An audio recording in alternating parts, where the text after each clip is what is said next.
Imagine standing at the base of the Great Pyramid of Giza, its massive stones towering above you, each one a silent witness to a history we barely understand.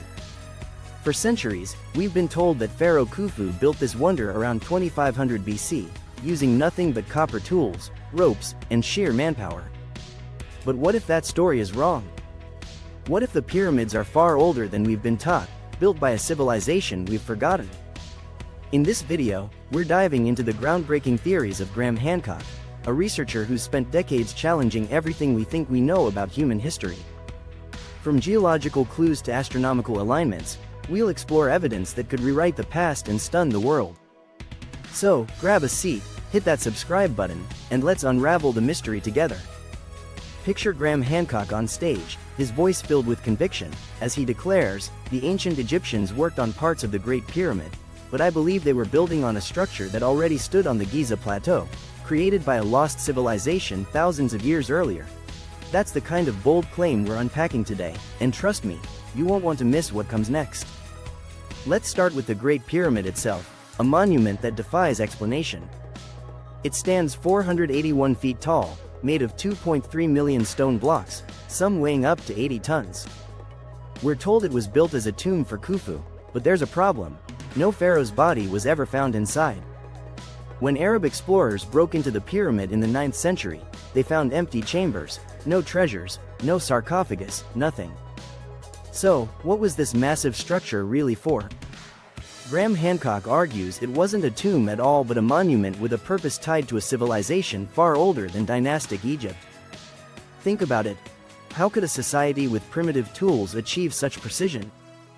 The pyramid is aligned to true north with an accuracy of 3/60ths of a degree. Its base is nearly perfectly level, and its blocks are cut with a precision that would challenge modern engineers.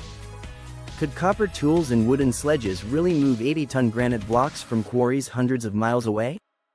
It's hard to believe, yet that's the story we're told. Hancock points to the Wadi el-Jarf papyri, ancient records describing workers moving limestone for the pyramid's outer casing. Mainstream archaeologists, like Dr. Zahi Hawass, say this proves Khufu's role. But Hancock argues these texts only show the Egyptians worked on the exterior, not the core structure. Were they simply finishing a monument that was already there? It's a question that makes you wonder what else we've overlooked. Now, let's turn to the Great Sphinx, the enigmatic statue guarding the Giza Plateau. Mainstream archaeology dates it to 2500 BC, built under Pharaoh Khufu. But Hancock, alongside geologist Dr. Robert Schoch, argues it's far older, potentially 12,500 years old. Their evidence lies in the deep erosion marks on the Sphinx's body, patterns that suggest heavy rainfall, not just wind or sand. Here's the kicker. Egypt hasn't seen rainfall like that since the end of the last ice age, around 10,000 BC. If the Sphinx was exposed to thousands of years of rain, it couldn't have been built in 2500 BC, it would have to be much older. Mainstream Egyptologists dismiss this, arguing the erosion came from other factors, like groundwater. But Hancock and Schoch point out that nearby monuments from the same period show far less weathering. Why would the Sphinx, supposedly built at the same time, look so much older? This theory pushes the timeline of civilization back thousands of years, suggesting a sophisticated culture existed long before the pharaohs. Could the Sphinx be a relic of a lost world, its weathered face staring out from a time we've forgotten? It's a chilling thought, and it's only the beginning. If the Sphinx and pyramids are older than we think, what was their purpose? Hancock, working with engineer Robert Bouval, turns to the stars for answers. In the 1990s, Bouval proposed the Orion correlation theory, suggesting the three Giza pyramids are aligned to mirror the stars of Orion's Belt as they appeared around 10,500 BC.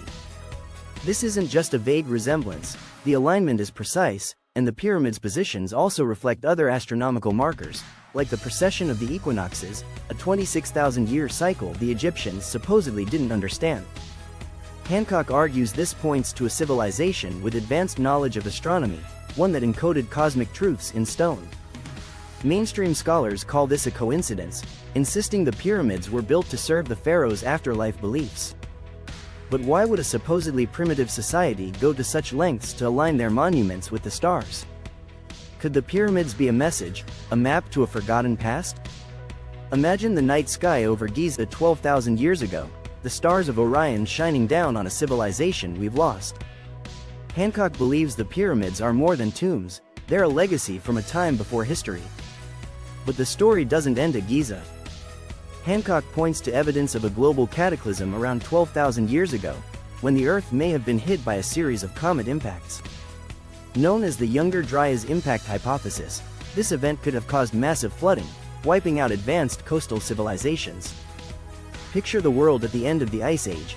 Sea levels were rising, coastlines were submerged, and entire cultures may have vanished beneath the waves. Hancock argues that survivors of this catastrophe passed down their knowledge to later societies, like the Egyptians, who built upon their ruins. He points to underwater structures, like the Yonaguni Monument off Japan, which some believe are man-made and date back to this period. Mainstream archaeologists argue these are natural formations, but Hancock asks, what if they're remnants of a lost world? The idea of a forgotten civilization, erased by a global disaster, is both thrilling and terrifying. Could the pyramids be their final testament, a warning to future generations? Let's dive deeper into the engineering of the pyramids, because this is where things get even stranger. The Great Pyramid's internal chambers, like the King's Chamber, are built with massive granite blocks, some weighing 50 to 80 tons, transported from Aswan, over 500 miles away. These blocks are so precisely cut that you can't fit a razor blade between them. Modern engineers have tested the feasibility of moving such stones with ancient methods, and the results are daunting. Even with sledges and ramps, the logistics would require tens of thousands of workers, precise coordination, and years of labor. Hancock argues that this level of engineering suggests a technology we don't fully understand, perhaps not machines as we know them, but knowledge of acoustics, geometry, or even lost techniques for working stone. Mainstream archaeology insists it was all done with manpower and ingenuity, but Hancock asks, why do we find no evidence of the massive ramps or tools needed for such a feat? Could the pyramids' builders have had help, knowledge passed down from a more advanced culture? Another clue lies in the global connections Hancock draws. He points to similarities between the pyramids of Egypt and those in Mesoamerica, like Teotihuacan or Chichen Itza. Both cultures built massive stone structures with precise astronomical alignments, despite being separated by oceans and thousands of years. For example, the Pyramid of the Sun in Mexico aligns with the solstices, much like Giza's pyramids align with Orion. Mainstream historians say these similarities are coincidental, the result of parallel cultural development. But Hancock suggests a shared origin, a lost civilization that seeded knowledge across the globe. Imagine a time when ancient mariners, survivors of a cataclysm, sailed the world, teaching their descendants the secrets of stone and stars. It's a bold idea, but the parallels are hard to ignore. Why do we find pyramids in such distant places, built with such similar precision? Let's talk about the numbers, because the Great Pyramid is a mathematical marvel.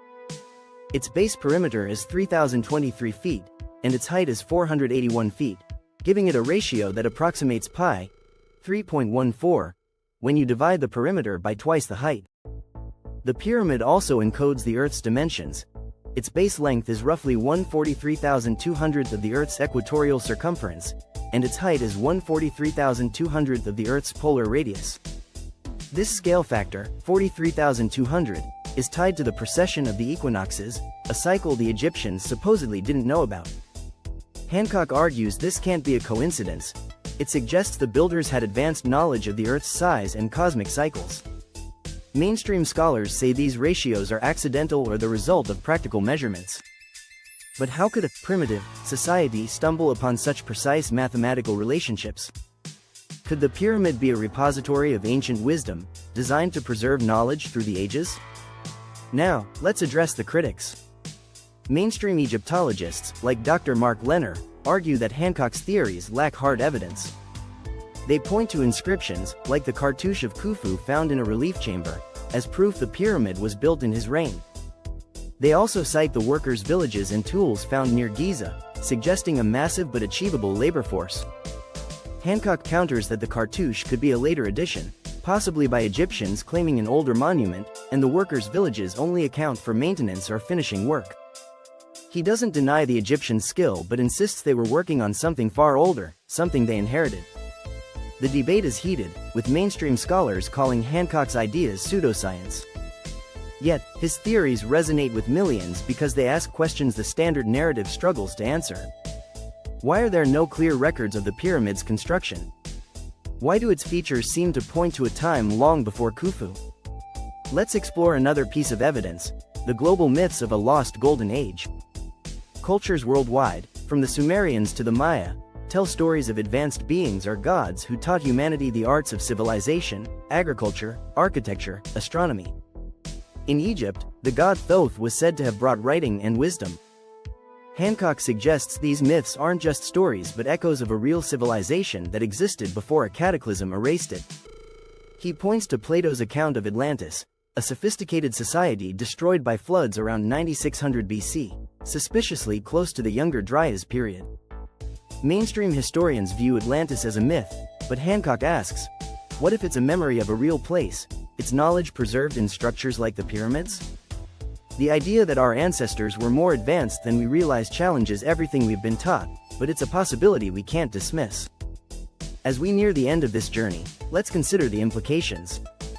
If Hancock is right, the pyramids aren't just Egyptian, they're a legacy from a global civilization that thrived 12,000 years ago. This would mean rewriting history, acknowledging that our ancestors were capable of feats we can barely comprehend. It would also mean rethinking our place in the cosmos, as the pyramid's astronomical alignments suggest a deep understanding of the universe.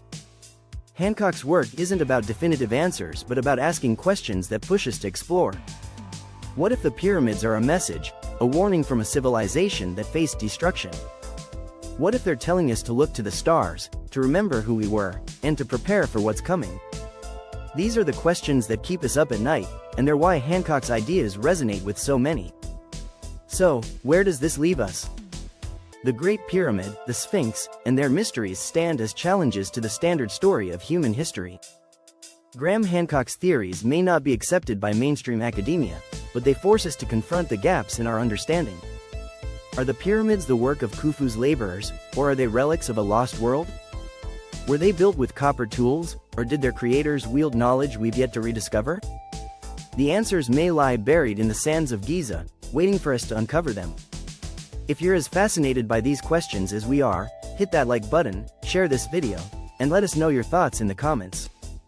Do you think Hancock's onto something, or is the mainstream story the truth?